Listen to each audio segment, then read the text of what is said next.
My name is Matias, and I was an intern 2 years ago for the first season or session of summer interns that Harmonic were conducted. And it's been a great journey. It's been almost 2 years. It will be by the time we get to work together, and that'll be really fun. I'll have more stuff to tell you, but I have some time today, as you can see me here now, and I'll be talking about what my experience was. And of course, if you all have any questions, please write them with that little question mark sign that you see next to the where you can write comments, and I'll be able to highlight your question, and so other people will know what question we're responding to. But basically, I started out as an intern in June of 2019 after a few great interview sessions and the application process, which most of you are in now, which I wish you the best of luck in it. It's a great one and really, really cool, in which we both get to know you and you get to know us, Harmonic, whoever you end up speaking with when you interview with our harmonicas. That's how we call ourselves, and hopefully can call you that way as well soon. But yeah, so I actually started as an intern, then became a contractor, and I'm now full-time. So that's why I'm here talking, because I've kind of been through it all and kind of know where you guys are at right now. And hopefully some of what I'm gonna tell you is very beneficial, hopefully, or you find it interesting or captivating. So let's start with some of the things I enjoy the most about my internship, even though my internship was the only one for now that was in person, because it was before the pandemic hit in last year in 2020. And that was very much getting to know everybody, which still is able to happen through the online internship, and actually is even to a point very much more interesting, because you get to call in and be able to communicate and collaborate with people from wherever in the world. And so now I've heard that this year we have a very impressive amount of interns, which is very exciting. And I even know some people from Peru, which is where I'm from, my home country, have applied. And I imagine there are many more countries other than the US as well, that people in other countries that have applied as well. So best of luck to you all. And so I'll start with what's my favorite thing about working at Harmonic. And I would have to say it's the people that we work with, and the people that you will hopefully get to work with. They are all very, very passionate and very intelligent and very, very cool at just like being helpful, and they want to help you learn the most, whatever question you might have or whatever activity you're trying to design. Whenever you are in the internship, you will be able to reach out to whoever you feel like to, and basically they will very much gladly help you out with what is being addressed, right? And people, our fellow harmonicas, we all want to learn from you as much as you want to learn from us. So that collaboration is something that happens at Harmonic a lot, and every day. Even like people drop in asks or questions on our Slack channels, and you see that so many of us jump to help and to offer a different perspective, and to basically see how they can help you move forward, and also observe what you were doing, because we're all curious to know what each person is doing, what each harmonica is doing in the company.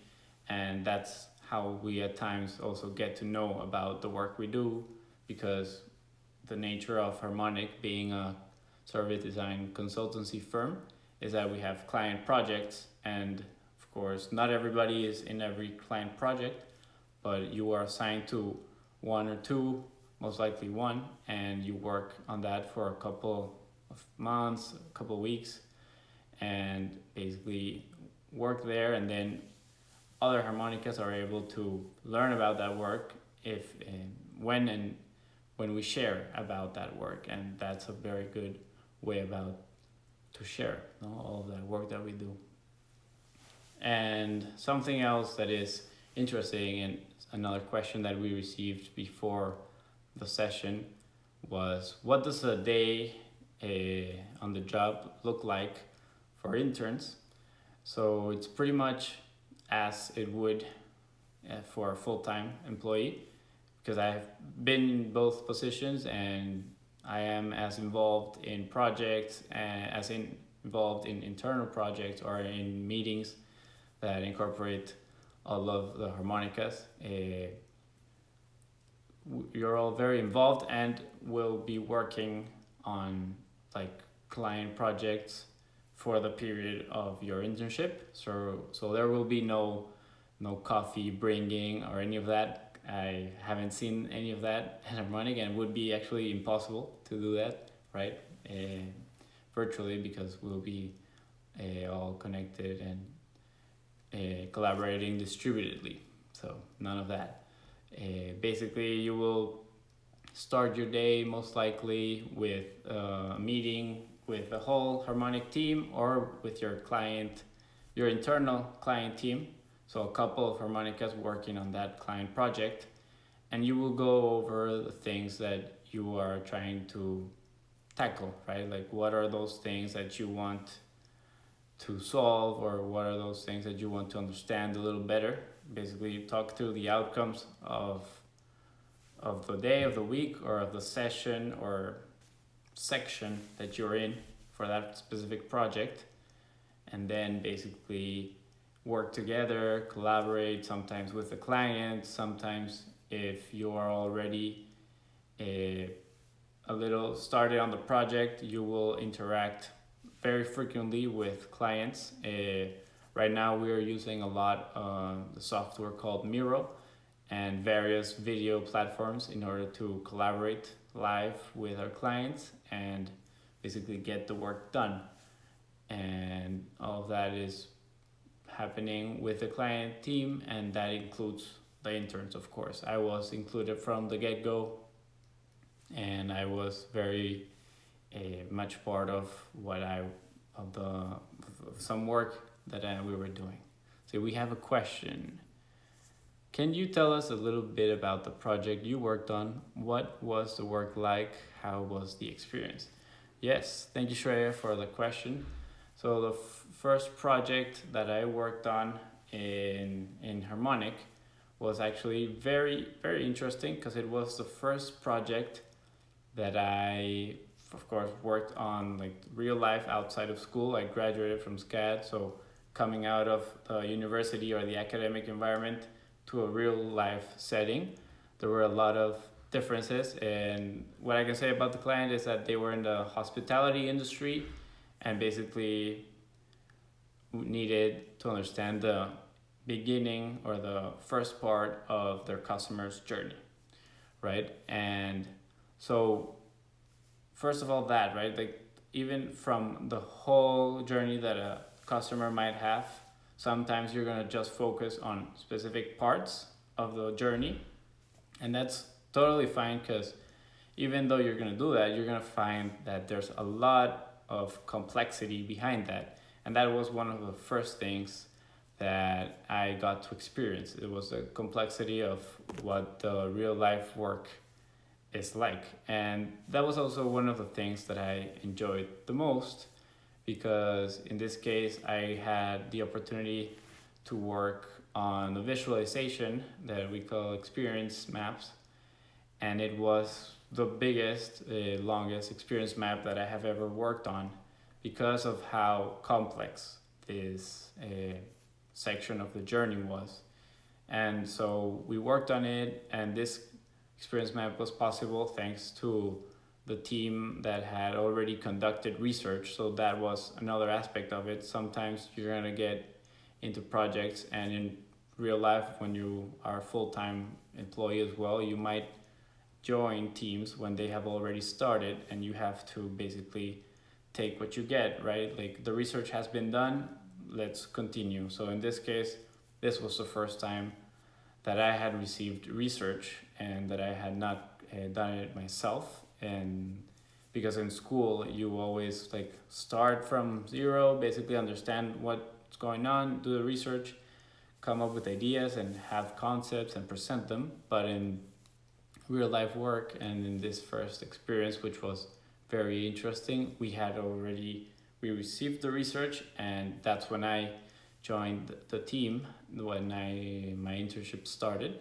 and I got to work on this really complex and huge experience map that the client eventually ended up really appreciating and valuing. And when we went over to them and presented it over a couple day workshop, it was very interesting to see how all these people from all these different departments would basically interact and converse and just look at a map and analyze it and see where their functionality in the company fits in the map. So, and they would see what else is being like, what's a consequence of their actions and what's happening before their time to act with or time to interact with the client. So that was definitely very, very interesting to see.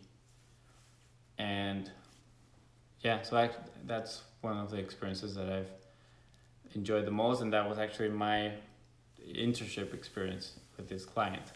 Other than that, some other things that we do consistently at Harmonic are basically projects that are for the benefit of ourselves. And we have the chance to work on both a client project, and as an intern, you will most likely get to work on the client project and work on an internal project, which works for basically the benefit of the rest of the Harmonicas and yourself. So for the improvement of practices or self-growth, or just to maybe at times have fun and have a good time with your colleagues, which spend a great deal of time and enjoy a good amount of your life with.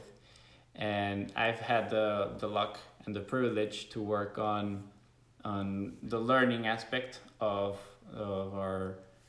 this internal like project, in which we do a lot of research and see what the trends are. And initially we had a theme per month, and so with the theme per month we had to basically have a sequence of material that we would present to the other harmonicas in a way that they would easily digest it and eventually gain like value from this, in a way that they were learning things, right? And so we had the theme per month initially, and then we've also had different work sessions and work activities in which we basically have discussions, and sometimes our task is just to facilitate those discussions. And that is definitely also one of the most rewarding things that you can do as a facilitator, is facilitate a group of other designers, which funny enough, they are great to facilitate because we all do this every day. So when we facilitate for each other, it's like everything is nice and perfect because we all do this every day. And sometimes with the clients, you have some challenges that are also part of the work and you will have to overcome, which are very interesting and you will see for yourself. But yeah, other than that, some discussions. And we have actually gotten a question. I'm gonna post it here. Okay, let's see. So the question is, what are some tools that you use frequently in a project? You mentioned Miro. Yes, Miro is a great tool, a big one for what we do, both, as I was saying, internally and client facing. This has been our main tool, other than, of course, a tool for the presentation formats, mostly Keynote, and also for the video calls. Sometimes varies because of the client's preferences. Clients might prefer to use Teams, to use Zoom, to use WebEx, or even Google Meet. But also, yeah, I think Miro is the one that we use the most, and it's definitely one that you are going to be learning when you join Harmonic for the internship, and you'll see that it's a lot of fun and very versatile. Basically, there are a lot of ways of expressing things and getting things done. One of the things that we like to do on Miro, as was called out in the question, we at times we will play Pictionary, and it's a harmonic edition of Pictionary, so it's all like the funny things that have been talked about or the funny things that have occurred throughout the work, and people have to basically draw out and play around with how to represent that. So Miro is really a great tool that has enabled us to be able to collaborate with our clients and gain a lot of value from our discussions with them, but also have a lot of fun and be able to play Pictionary and all of these other types of games that we have done in the past. We have another question here. What are some of the challenges COVID has brought to your workflow? So I'll respond this personally. Definitely the beginning of the work from home state was a little tough for me because I just preferred going to the office and having that transition from my home to the office, right? Because it's like that mental preparedness or that time which you are getting mentally ready to basically work and be at a place where with other people that you're going to be working with and collaborating with. And I feel now that those transitions don't really happen unless, of course, you create them for yourself. Now, basically, you get up and you're in front of your computer and you start to work. So the transition, that aspect of the transition being missing is something that I was challenged with, but also more specifically with the actual workflow. I am a big fan of the high collaboration, basically having people like your team in the room, right? And being able to talk to them or ask them something, even as you might wanna like have the separate time to work like together but alone, right? That concept of working next to somebody but working by yourself or working on something specifically by you. And so whenever I do that, it's a little tougher to basically get in touch because they're not right next to you. But we have a lot of also basically techniques that help us communicate with each other and have like some spontaneous meetings. And one of them you will experience, and it's basically a channel in Slack that is something that replicates a kitchen or the kitchen that we had in our space in Harmonic's office here in Atlanta. And basically that's where all the casual meets and informal conversations would happen. and we gain a lot of value of that, because it's also when maybe you're stuck in something and you want to take a little break, you run into a colleague and you start talking to them about what you're working on, or maybe they do the same to you, and then conversation flows. And just that spontaneous conversations is something that we are addressing now in different ways by this channel. And actually we had something similar this morning, that we were pitching our ideas to each other in order to basically break through them, or if you were stuck on an idea, basically pitching to others and receiving feedback might help, right? And it's a little different now, of course, but we've managed to keep that communication flowing and basically work with each other, still collaborating. And we have another question here. I'm gonna post it. And yeah, so it says, can you go over the next steps in the internship process? I know this is basically a very important question, one that I remember I wanted to know a big amount. I wanted to know this as well when I applied. And so basically it'll be 2 weeks to get in touch with all applicants. Basically you will get a response of whether you go forward or not, and this is where everybody should get a response. So from today 2 weeks on, roughly, because we did, as I mentioned, we did get a large amount of applications. Thank you for that. And then final decisions should be made by April 15. So it does take a while, right? As I was saying, the interview process is definitely one that takes time. Harmonic takes the time to go over each one of them and basically speak with all the people that we would want to work with as well. And at the end of the day, we have to choose a couple. Hopefully it's for the best, and hopefully it's you. And I wish you the best of luck. But yeah, it's a couple of processes.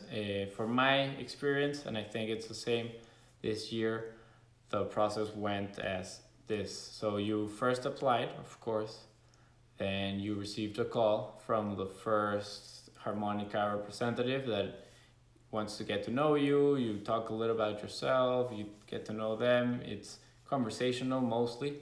Then there is a first round of portfolio or work review and discussion, and then there's a third one with basically with Patrick, our CEO, and you get to show him again your work, ask him questions, have him ask you questions as well, and basically you chat, get to know each other, and tell him a little about your experience. And there might be an additional step. I am not sure if that's the exact process that will be followed this year, but that was the process that was followed in my year 2019, and most likely will be it for this year. We have another question here. This is a nice question. And it says, what is the best part of your job? And this really gets to why I do what we do. Why was I interested in service design, and why am I working at Harmonic? I think that the best part of my job is basically getting to know people's stories and understand what people go through, what customers go through, what employees go through. That's a big aspect of this, because we do see both the front stage and the backstage, which means we focus on the customers but also on the employees, right? So I really enjoy, and I think the best part of my job is to understand both of these realities, what it's like for employees to provide, to service these customers. Are they ready for it? Do they feel prepared? And how does it feel for them? What do they think about it? And do they see a future at that company, giving that service for a longer time or whatever period of time. And also on the other side, right, the customer side, I think that's very important. It's what keeps the business going as well. And it's also understanding what motivates them to come back, what motivated them in the first place to go there, and all of that, and understanding both stories and seeing how they connect, I think is the best part of my job. Thank you for that question, Maria. So this is a great question by Carol. Thank you, Carol. What advice would you give for candidates going through the process? So I think the storytelling aspect of yourself and of the work that you have done is a big aspect of this, and storytelling is very present in the work we do daily, basically. It's how we communicate the most effectively to our clients, to our peers, to my colleagues, to fellow Harmonicas, and to everybody, right? Stories are everywhere, and I would say to make sure that you know your story very clearly, and that you know the story that you're gonna tell when you talk about that favorite project of yours, or that volunteering experience that basically gave you a lot of light to the fact that you wanted to be a service designer. And I think that was a big advice that I got myself when I was applying. And I had the luck to attend a portfolio review, which helped me basically like form my story a little better, because it was a little rough basically at the beginning, and I had an experience from a previous internship back home in Peru, which basically needed a little more emphasis on the research aspect, and why in my case the observation, the methodology that we used, which was observation for research, was so critical and so important. And it's when I discovered like the passion also for understanding very deeply the both sides of the equation, and even more, right? Because as you will come in and work in this complex world, you're gonna see that there's not only a customer and an employee, but there's a lot more. And the more projects I work on, the more actors I get to see and understand and hear from my other colleagues who are also working with different actors, who have maybe they're outsourcing or hiring somebody, contracting, all of these different things. But okay, basically, yes, I would say get your story right, get your story about yourself right, and yeah, maybe even make a little journey map about your process, how you got to where you were, and all of that. Yeah. I don't know if anybody else has any questions. If not, I can talk a little more about how it was when I did my internship. And again, it's been almost 2 years since I did it. Time flies, literally. It's impressive. I actually had the luck of let's go before I applied. I had the luck of attending a event by SCAD, my alma mater, and there Patrick Clutterbaum and Shreya Dewan came to the event, to the service design homecoming for, I think it was the second edition, and they presented basically what Harmonic was, what they were doing, and all of that really enlightened me, and I was very interested in applying there. And they were actually just talking about the first session of interns that they were gonna have. So I feel really really lucky to have been part of the first wave of interns and to be here still, right? Of course, that's a big aspect of it. And so I want to say a few things about basically once you're in the internship, also what to do, or basically how to give your best, or all of that. And it's not, I don't have any tips or tricks that are gonna be revealing or anything. It's more of what I did, or what worked for me, or how it went down for my experience, right? And in my case, I came into Harmonic and really found a group of people that I resonated well with. I was able to work with well with them, and I really felt that I could be very vulnerable in terms of when you don't know something, or when you haven't really thought out your idea well, but you need to talk to somebody basically to work things through, to have that idea cleared up.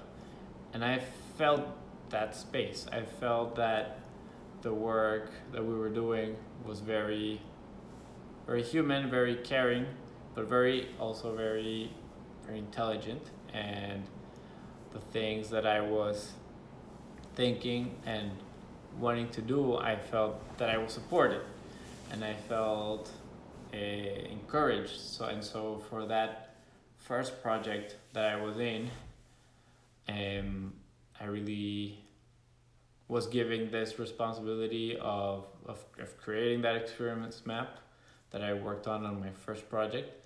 In case you just joined, I mentioned I worked on an experience map, the largest experience map, maybe like 15 feet long, that I have worked on. And basically, okay, going back to the story, I was saying that I felt totally supported and encouraged to work on that experience map. And at that time I was very impressed, I still am, of course, but of how comfortable I felt with myself, and how the guidance and the people around me, my team, helped me basically create this thing that surprised me the most. Like, I was very glad to see what I had created for the client.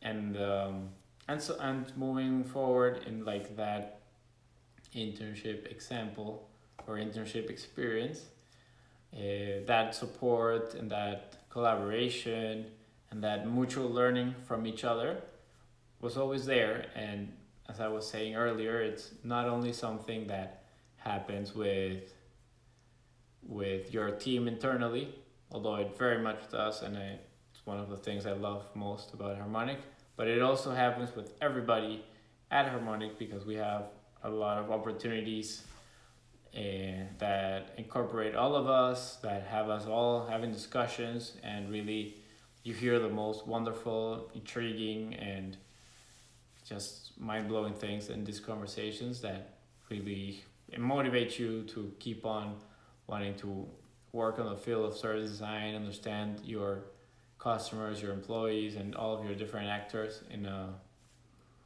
intense way, and therefore basically provide the best service that you can for them. And I think all of this is possible thanks to that mutual support and basically the community that we have created inside Harmonic, but also outside of it. And yeah, it's been a great experience for sure.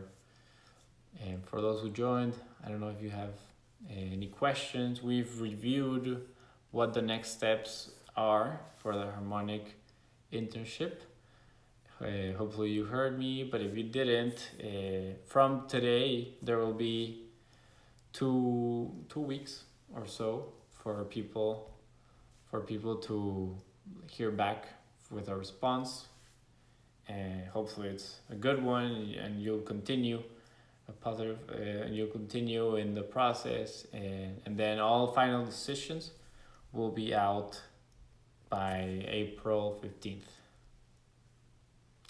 And we have a great question here. Okay, so what can the interns expect at the end of their internship? This is a great question. I think they can expect to have had a very real life experience and how to apply service design firsthand, like having experience how to apply service design firsthand in their client team, but also by hearing and listening and being shared from others, they will learn what it is to the same thing, apply service design to different client projects and different client needs and different desired outcomes. So that's one thing that they will gain out of that. Another thing is that sense of community that I was speaking about a few minutes ago, and we actually to the day have this channel that basically you get invited to in Slack at the end of your internship, in which we keep the conversation going. We have our previous interns there. I have myself I'm there, and Vavik is there, which was my fellow intern in 2019. We have Barry and Chris, who were the interns last year, who we met virtually and have still interact with from time to time in this channel. So that channel is basically that community aspect that Harmonic is still gonna be there in a way or two, and we're still gonna support some of the things that you do, and basically work with you with whatever you need.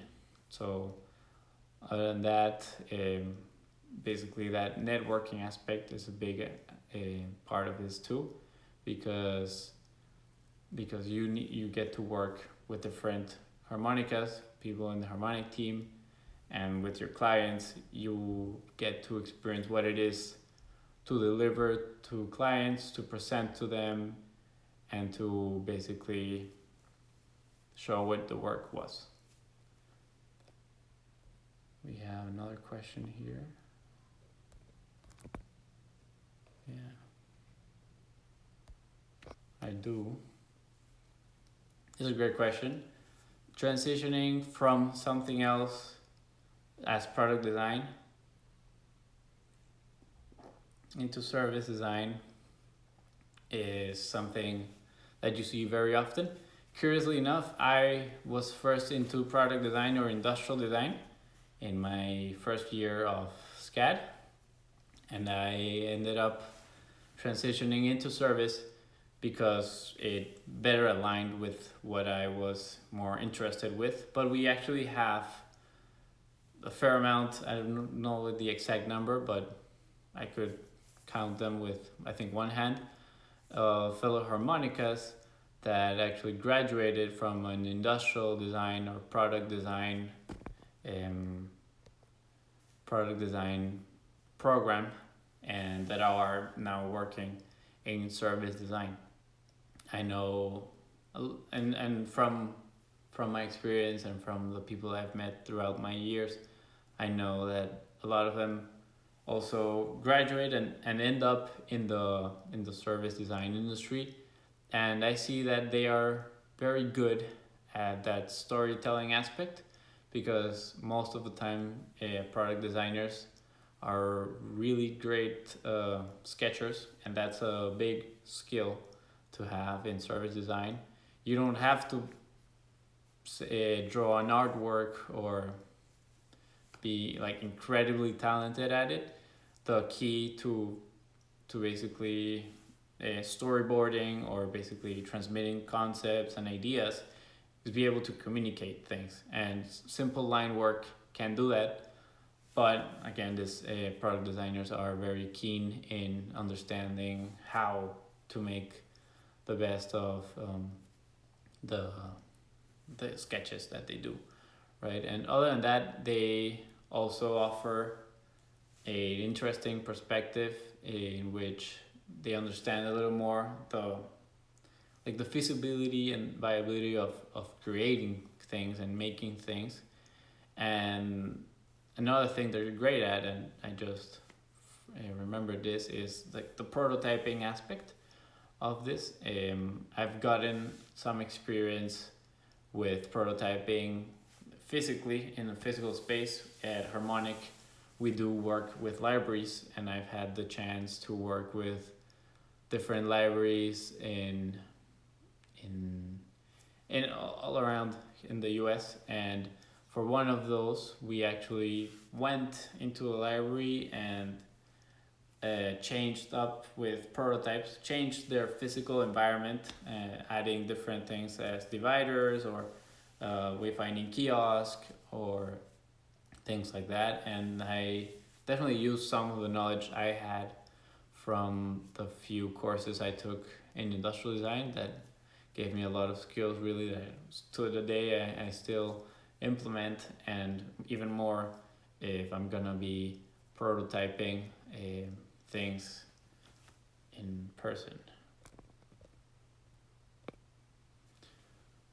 Yeah, so to answer that question very concisely, yes, I know a lot of product designers who transition into service design, and they do quite well, and it's very common for that to happen.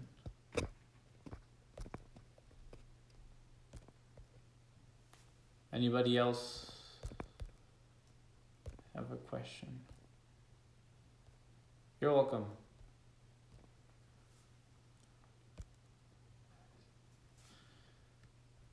Yeah, hopefully this was cool, this was useful.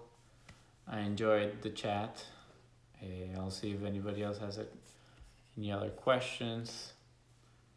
Wish you all the best of luck, and hope to meet you and work together. And also I can, and yeah, any last tips, last recommendations would be to have the opportunity to present your portfolio review with to present your portfolio with someone, maybe test it out with a friend, with a fellow professor, or maybe reach out to somebody in the industry who you think you might get some advice from. But yeah, thank you all for attending, and I wish you all the best. Good luck with the internship.